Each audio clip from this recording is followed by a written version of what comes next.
Cancel culture in the newsroom. The term cancel culture has become a well-known phrase. Dictionary.com states that cancel culture refers to the withdrawing support for public figures and companies after they have done or said something considered objectionable or offensive.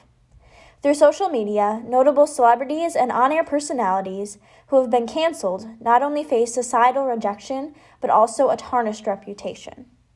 A former leading light in the journalism world who became subject to the cancel culture group shaming is Matt Lauer.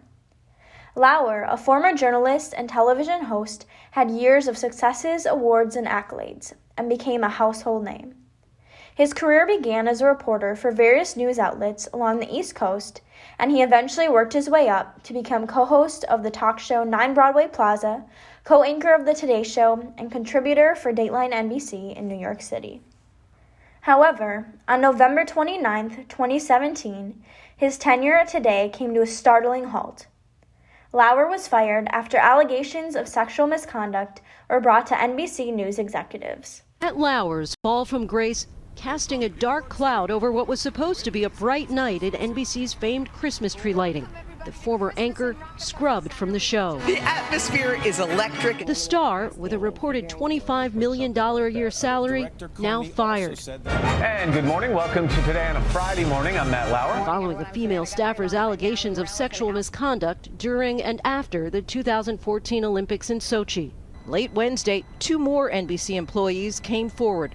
One telling the New York Times Lauer summoned her to his office in 2001 during a workday, locked the door, and sexually assaulted her.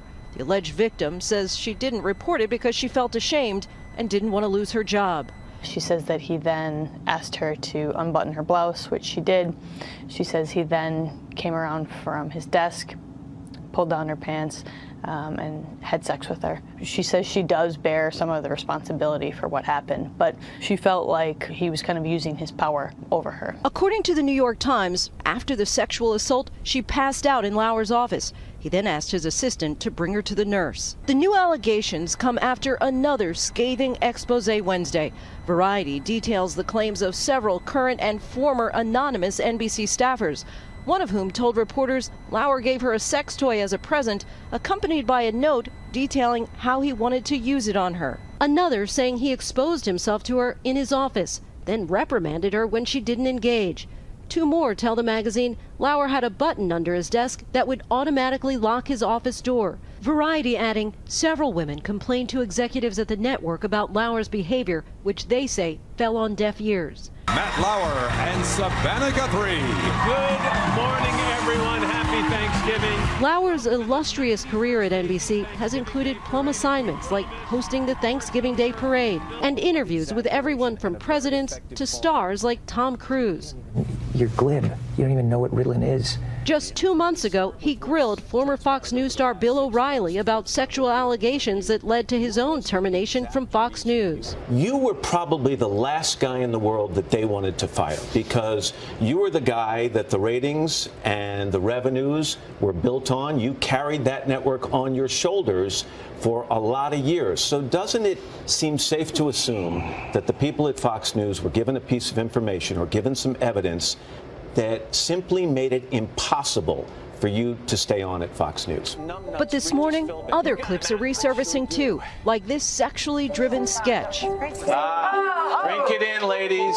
Again, Matt, really? It's the 3rd time this week. Former co-host Katie Couric said this about Lauer in a game show lightning round in 2012. So what is Matt's most annoying habit? He pinches me on the Wow! TMZ released this video Wednesday, apparently showing Lauer commenting on a coworker's appearance on set. Pretty sweater. Keep bending over like that. It's a nice view.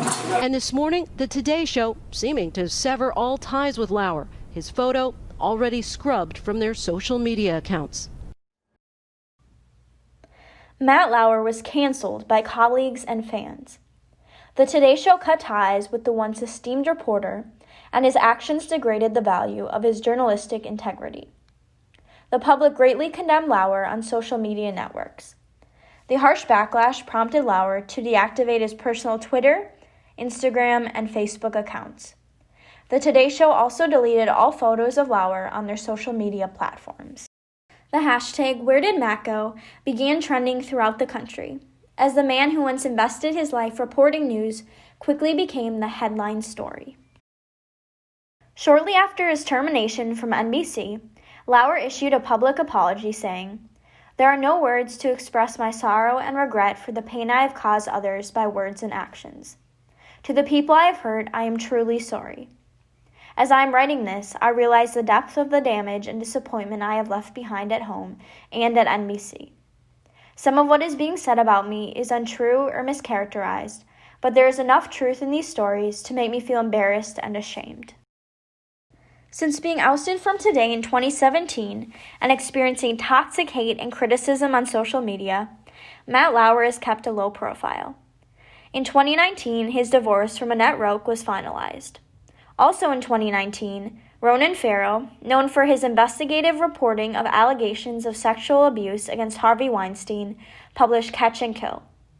This novel detailed Matt Lauer's sexual misconduct and alleges he raped his NBC News colleague and accuser, Brooke Nevils, at the 2014 Olympics.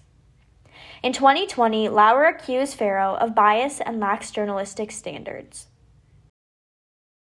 Cancel culture has immensely impacted our world. It's about power, who has it and who wants to be heard. As aspiring journalists, reporters, and content creators, we must remember that our actions affect those around us. The SPJ Code of Ethics states that we must explain ethical choices and processes to audiences and encourage a civil dialogue with the public about journalistic practices, coverage, and news content. Matt Lauer's real-life case study is a testament to the power of social media, cancel culture, and inappropriate workplace behaviors. A journalist with the Detroit Free Press may have said it best. We have to face the truth that those who we've held in esteem might not deserve a spot on the pedestals we hoisted so high.